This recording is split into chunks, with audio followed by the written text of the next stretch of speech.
терезеге қараймын да отырамын. Терезеге қараймын да әлде кімді сағынамын. Әлде кім деген ол мама, сенсің, білесің.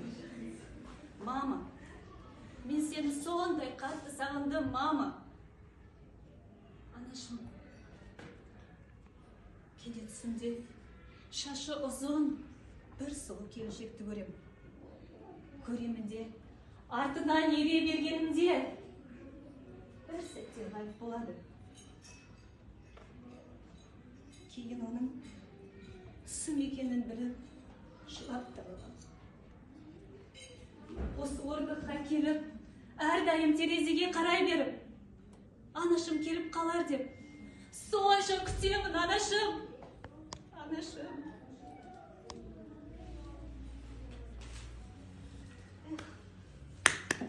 Бірақ бір сәтте терезеге қарасам, сондай сұлу келіншек келе жатыр.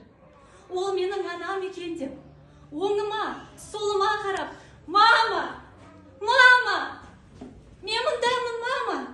Мен білдім. Сен мені бұл жерде қалдырғың келмеді. Сен мені алып кетуге келдің. Мен сондай сенімдімін, анашым. Бірақ ол кісі маған емес екен. Кейін мен мама деп айғалай бергенімде терезенің үстінен гүлдер құла бастады. Мен тәрбиеші көріп қалмасын деп ақ сәтте оны көтере бастағанда тәрбиеші мені ұра бастады.